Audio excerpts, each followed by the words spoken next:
Oui. Ça va pas? Yo-yo? Welcome dear occults. आज मैं आपको एक मजेदार मूवी समझाने जा रहा हूँ जिसका नाम है बिग बग। मूवी की शुरुआत एक घर में होती है जहाँ बहुत ज्यादा आधुनिक चीजों का इस्तेमाल किया जा रहा है, जैसे कि इंसानों की तरह दिखने वाले रोबोट्स वगैरह वगैरह। फिर हमें मैक्स नाम का एक आदमी दिखाया जाता है जो अपने बेटे टॉम को लेकर इस घर में आया है। टॉम एक अजीब सी मूवी देख रहा होता है जिसमें इंसान डॉगिस की एक्टिंग कर रहे हैं और उन डॉगिस के मालिक रोबोट्स हैं। ये मूवी वैसे हंसी मजाक के लिए बनाई गई है, लेकिन मैक्स टॉम से टीवी बंद करने को बोलता है क्योंकि मैक्स को ये मूवी ज्यादा मजाकिया नहीं लगती, उसको बड़ी बेकार लगती है। तभी उनके साथ बैठी औरत बोलती है, इस तरह के शो असली एक्टर्स की बेइज्जती कर रहे हैं, उनके टैलेंट का मजाक बना रहे हैं। जिसके जवाब में मैक्स बोलता है, तुम बिल्कुल सही बोल रही हो, ऐसे शो में काम करने वाले लोग कोई असली एक्टर्स नहीं है। लेकिन मैक्स का बेटा टॉम किस बात से बड़ा गुस्सा हो जाता है कि उसके पापा इस तरह की एक्टिंग को समझ ही नहीं पा रहे हैं। इस सब के दौरान हमको एक फीमेल रोबोट दिखाते हैं जिसका नाम मोनिक है। मोनिक मेहमानों के लिए खाने पीने की चीजें बना रही होती है। वो अपनी उंगली से एक लेजर बीम निकालती है और एक डब्बे को आराम से खोलती है। मैक्स और उसके साथ की औरत खाते पीते हैं और उस शो के बारे में बातचीत कर रहे होते हैं। तभी मैक्स उस औरत से पूछता है कि क्या कभी तुम भी एक्ट्रेस बनना चाहती थी। ये बात सुनते ही मोनिक मैक्स की तरफ मुड़ जाती है और किसी खास तरह के सिस्टम से मैक्स को स्कैन करती है और अब उसने ये पता लगा लिया है कि मैक्स इस समय कैसा महसूस कर रहा है, उसके अंदर फीलिंग्स क्या है और उसके दिल में क्या चल रहा है। और मैक्स अपने बेटे के पास आकर बोलता है, तुम अपनी जबान पर थोड़ा लगाम दो और तुम फालतू की बातें करना भी बंद कर दो। यहाँ आने से पहले मैक्स टॉम को अपने साथ नहीं लाना चाहता था और जो औरत मैक्स के साथ घूम रही है उसका नाम एलिस बैरली है और वो इस शानदार घर की मालकिन भी है। अब एलिस अपने दोस्त मैक्स को अपनी किताबें दिखाती है और अपनी रोज लिखने वाली डायरी भी दिखाती है। फिर धीरे धीरे मैक्स एलिस पर लाइनबाजी करने लगता है। मैक्स एलिस को बोलता है कि मुझे तुम्हारा काम बहुत पसंद आया, तुम ये सब बहुत अच्छे से कर लेती हो, मैं तुम्हारा काम किसी अच्छी और मशहूर वेबसाइट पर जरूर डालूंगा। अब मैक्स की ये बात सुनकर एलिस भी बहुत खुश हो जाती है और उसकी तरफ थोड़ा आकर्षित होने लग जाती है। अब दोनों एक दूसरे के ऊपर धीरे धीरे लाइन मारने लगते हैं, जबकि उनके सामने मैक्स का बेटा बैठा हुआ है। अब दिखाते हैं कि मोनिक भी उनकी बातें सुन रही है और समझने में लगी हुई है कि आखिर ये बात क्या कर रहे हैं। तभी मोनिक बताती है कि बाहर से कोई आया है। एलिस का पुराना पति वहां पर आता है और उसके साथ उसकी नई गर्लफ्रेंड जेनिफर भी आई होती है। उनके साथ उनकी गोद ली गई बेटी नीना बैरली भी आई होती है। अब एलिस और उसका पुराना पति एक दूसरे से जुड़ी पुरानी बातें बोलने का कोई मौका नहीं छोड़ते। दोनों मौका मिलता ही एक दूसरे को ताना मारना शुरू कर देते हैं, लेकिन उनकी बेटी नीना दोनों की ये फालतू बातें बंद करवा देती है। अब मोनिक को भी समझ आ जाता है कि यहाँ चल क्या रहा है। उसको अच्छे से पता लग गया है कि उसके आसपास के इंसान कैसा महसूस करते हैं, उनके अंदर फीलिंग्स क्या है। तभी एक खास मशीन की मदद से मोनिक को पता लगता है कि उनके घर में कोई जबरदस्ती घुस आया है और फिर पता लगता है कि वो जबरदस्ती घुसने वाला तो सिर्फ पड़ोसियों का एक डॉगी है। वो डॉगी कूदकर एक उड़ते हुए गैजेट को निगल लेता है। फिर सभी लोग इस बारे में बात करने लगते हैं कि वो उड़ता हुआ गैजेट डॉगी के शरीर से कब बाहर आएगा और कैसे आएगा, लेकिन जल्द ही डॉगी उल्टी कर लेता है जिसकी वजह से वो उड़ने वाला गैजेट बाहर आ जाता है। लेकिन ऐसा लग रहा होता है कि जैसे कि इस गैजेट में कोई गड़बड़ी हो गई है, उस मशीन को कोई इंसान काबू ही नहीं कर पाता। फिर मैक्स उस गैजेट को पकड़कर पूरी तरह ही तोड़ देता है। अब एलिस का पुराना पति विक्टर बैरली वहां आता है और वहां पर चल रही चीजों को समझने में लग जाता है कि यहाँ हो क्या रहा है। अब ध्यान इस बात पर जाता है कि उनके कमरे में ज्यादा से ज्यादा रोबोट्स किसी न किसी वजह से आ रहे होते हैं। तभी फ्रैंकोइज नाम की एक पड़ोसन घर के दरवाजे पर खड़ी होती है जिसके बारे में किसी खास मशीन की मदद से पता लग जाता है। फ्रैंकोइज अपने डॉगी टॉबी की तलाश में आई है, लेकिन वो खुद इधर उधर की बातों में लग जाती है। वैसे तो फ्रैंकोइज बहुत कूल है और बहुत ही बातें करती है, लेकिन तभी वो सबको एक रिजॉर्ट दिखाती है। ये रिजॉर्ट दुनिया का सबसे बढ़िया और कूल रिजॉर्ट है, लेकिन तभी पता चलता है कि अभी वहां जाना बहुत मुश्किल है क्योंकि रास्ते में बहुत सारा ट्रैफिक जाम लगा हुआ है और उनके हिसाब से आजकल की दुनिया में ऐसा बहुत कम होता है। अब जैसा कि ये सभी चीजों का ध्यान रोबोट रखते हैं, इसलिए माना जाता है कि उनके सिस्टम में कोई गड़बड़ी हो गई है और सभी मिलकर इस ट्रैफिक जाम को कम करने में लगे हुए हैं। एलिस बैरली इस बात को सुनकर थोड़ी दुखी होती है कि उसका पुराना पति विक्टर जल्द ही अपनी नई गर्लफ्रेंड से शादी करने वाला है। अब टीवी पर योनेक्स नाम का एक रोबोट दिखाया जाता है जो कि कुछ हद तक इंसानों की तरह ही है। वो बोलता है, हम लोग ही इंसानियत का भविष्य हैं, हम सभी इंसानों को अपने काबू में कर लेंगे। तभी एक वीडियो दिखाई जाती है जिसकी मदद से वो ये दिखाना चाहता है कि रोबोट्स इंसानों पर पूरी तरह से काबू कर चुके हैं। वीडियो में इंसानों से जानवरों की तरह एक्टिंग कराई जा रही है। वहाँ कमरे में बैठे सभी लोग बड़े चौकन्ने हो जाते हैं और बोलते हैं कि रोबोट्स को तो हम लोगों की मदद करने के लिए बनाया गया था, पर ये तो हम लोगों पर ही काबू करना चाहते हैं। लेकिन तभी छोटा टॉम बोलता है, मुझे लगता है कि रोबोट्स में कुछ गड़बड़ी हो गई है। घर के काम में मदद करने वाले सभी रोबोट्स काबू से बाहर हो चुके हैं। घर में आने जाने का रास्ता भी बंद हो चुका है और वहाँ पर आया कोई भी इंसान ये नहीं जानता कि सबको कैसे बंद किया जा सकता है। वहाँ आने वाले और रहने वाले सभी इंसान घबराए हुए हैं। अब हमें दिखाया जाता है कि घर के सभी रोबोट्स इकट्ठा होकर बातचीत कर रहे हैं कि कैसे इंसानों का प्यार भी उनके लिए जरूरी है।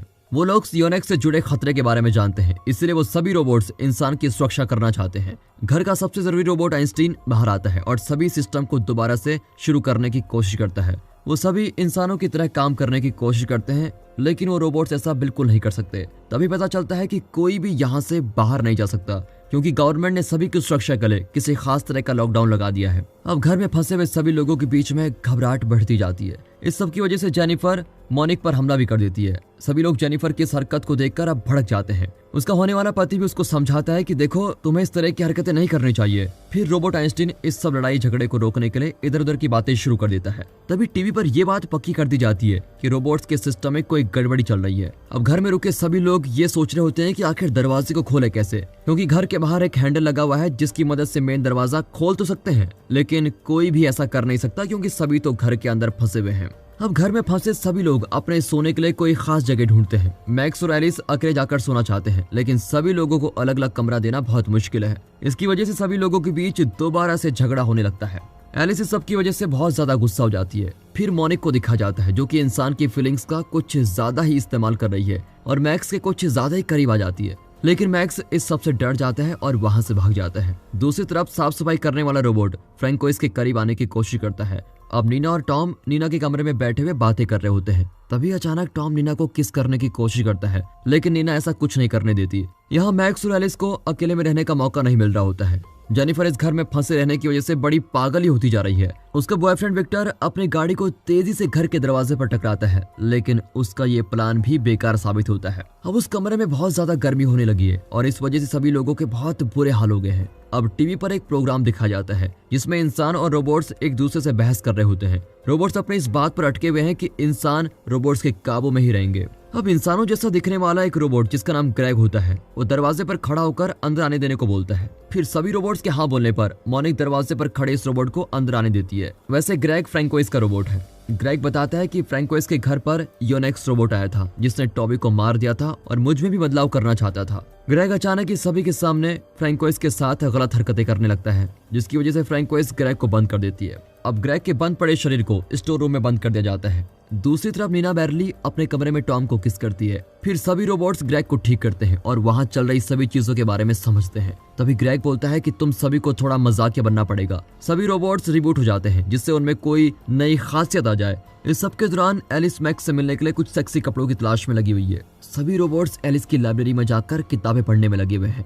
इसके दौरान दोनों आदमी बातें कर रहे होते हैं कि उन्हें कोई ऐसा प्लान बनाना चाहिए जिससे वो रोबोट्स को पटा सकें ताकि रोबोट्स इंसानों को बाहर जाने दे। मैक्स और एलिस एक और बार एक दूसरे के साथ मूड बनाने की कोशिश करते हैं, लेकिन रोबोट दोबारा उनके पास आ जाते हैं। इस सब की वजह से एलिस बहुत ज्यादा तंग हो चुकी है। सुबह होते ही इंसान साथ बैठकर नाश्ता करते हैं और एलिस सभी को कुछ खास डिशेज बना के देती है। इस समय टीवी पर योनेक्स दिखाया जा रहा होता है जो कि इंसानों की मीट से बनी किसी चीज को एड में दिखा रहा होता है। सभी लोग ये देखकर जल्दी से जल्दी यहाँ से भागना चाहते हैं ताकि वो योनेक्स से बच सकें। विक्टर के पास एक नया प्लान होता है, लेकिन उसके लिए उसको फ्रैंकोइस के रोबोट ग्रेग की मदद चाहिए। अब फ्रैंकोइस ग्रेग के पास जाती है और उसको बताती है कि मुझे तुम्हारी जरूरत है। नीना अपने कमरे में अकेले रहना चाहती है, लेकिन वो ऐसा नहीं कर पाती क्योंकि कोई उसके कमरे में भागते हुए आ रहा है। अब नीना के कंप्यूटर से जेनिफर योनेक्स से संपर्क करती है। टॉम सभी रोबोट्स का ध्यान अपनी तरफ करता है और ग्रेग चुपचाप लाइब्रेरी में जाता है ताकि इंसानों को बाहर निकलने का प्लान पूरा किया जा सके। फिर मैक्स और एलिस अपना पर्सनल खेल खेलते हैं, एक दूसरे को प्यार कर रहे होते हैं, लेकिन तभी आग लगने की वजह से अलार्म बजने लगता है। बेचारे मैक्स और एलिस को दोबारा से रुकना पड़ता है और सभी लोग नीचे मेन कमरे में पहुंच जाते हैं। अचानक ही बाहर के दरवाजे पर योनेक्स आ जाता है और सभी रोबोट्स को स्कैन करता है ताकि वो रोबोट्स को अपडेट कर सके। वो बोलता है, यहाँ रह रहे किसी इंसान ने मुझे बताया कि इस घर में कोई गड़बड़ी चल रही है। एलिस बताती है, मैंने तो ऐसा कुछ भी नहीं कहा है, लेकिन जेनिफर को देखकर लग रहा होता है कि उसी ने योनेक्स को बुलाया है। किसी तरह से योनेक्स जेनिफर को काबू कर लेता है। फिर सभी लोग जेनिफर को रोकने की पूरी कोशिश करते हैं, लेकिन वो दरवाजा खोल देती है जिससे योनेक्स अंदर आ जाता है। एक एक करके वो सभी रोबोट्स को बेकार करता जाता है। अब योनेक्स घर की जांच करने में लगा हुआ है। उसको ऐसी बहुत सारी चीजें मिलती हैं जो कि घरों में रखना मना है। वो सभी को बताता है कि उन्हें गलत काम करने के लिए अब सजा मिलेगी। वो आगे एलिस को बोलता है, तुम्हें तुम्हारी गलतियों की वजह से जेल में बंद किया जाएगा। अभी तक काम कर रहे रोबोट्स इंसानों की मदद करने की कोशिश कर रहे होते हैं और इस सब के दौरान योनेक्स बैन की भी किताबों को खराब करने में लगा हुआ है। तभी बाथरूम जाने का बहाना बनाते हुए एलिस पास वाले कमरे से एक शीशा लेती है और उस शीशे की मदद से वो योनेक्स की आंखों से निकलने वाली लेजर को वापस उसी पर भेज देती है। लेकिन इससे ज्यादा कुछ फायदा नहीं होता और ऐसा करने से योनेक्स को देखने में थोड़ी दिक्कत होती है, पर बाकी सभी चीजें सही काम कर रही होती है। अब वो सभी को बोलता है कि इस घर में रह रहे सभी इंसानों को 20 साल की सजा दी जाएगी। सभी लोग वहाँ की गर्मी से बहुत ज्यादा तंग हो चुके हैं, इसलिए वो लोग योनेक्स से ठंडी हवा चलाने को बोलते हैं। तभी योनेक्स बोलता है, मैं तुम्हारी ये बात बिल्कुल मान सकता हूँ, लेकिन इसके बदले में तुम्हें एक सर्कस में जानवरों की तरह काम करना पड़ेगा। आखिर में एसी चला दिया जाता है, लेकिन अब सभी लोग ठंड की वजह से बड़े परेशान हो गए हैं। जेनिफर के बोलने पर योनेक्स सभी को अपने अपने कमरों में सोने के लिए भेज देता है ताकि सभी लोग ठंड से बच सकें। लेकिन योनेक्स सभी को बोलता है कि कमरे में तो सभी जा सकते हैं, लेकिन दरवाजा खुला रहेगा सभी का।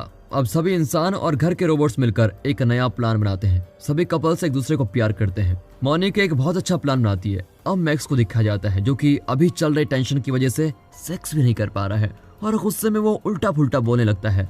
अब आइंस्टीन को दिखाया जाता है जो कि अपनी समझदारी वाली बातों के साथ योनेक्स का ध्यान भटकाने की कोशिश कर रहा है। इसके दौरान ही सभी इंसान गर्म कपड़े पहन लेते हैं ताकि योनेक्स अपने हीट सेंसर की मदद से किसी को ना पहचान सके। अब सभी इंसान योनेक्स को घेर लेते हैं और उसकी पिटाई करने लगते हैं, लेकिन तभी योनेक्स एलिस के चेहरे को ढकने वाली चीज हटा देता है और एलिस पर अपनी लेजर से हमला करता है। लेकिन तभी बीच में मोनिका आ जाती है। अब योनेक्स बिल्कुल पागल हो चुका है। वो बिना देख के हर तरफ अपनी लेजर से हमला करने में लगा हुआ है, जिसकी वजह से सभी लोग बचने के लिए भाग रहे होते हैं। फिर आइंस्टीन योनेक्स को कंफ्यूज करने के लिए बेकार की जानकारी देने लगता है और इस सब के दौरान टॉम आता है और योनेक्स के पैर को स्क्रू ड्राइवर की मदद से जमीन के साथ फिक्स कर देता है। तभी निंजा बिजली की तार के साथ आती है और योनेक्स को बिजली का झटका देती है। ऐसा होते ही योनेक्स मारा जाता है। आखिर में घर के दरवाजे खोल दिए जाते हैं। कुछ लोग अपनी कार में जाते हैं ताकि वो यहाँ से निकल सके, लेकिन तभी बचे हुए इंसानों को योनेक्स घेर लेता है। तभी टॉम अपनी गाड़ी से छलांग लगाता है क्योंकि वो अपनी प्यारी नीना को अकेले नहीं छोड़ना चाहता। अचानक ही बहुत सारे ड्रोन्स कहीं से आ जाते हैं और सभी योनेक्स को खत्म कर देते हैं।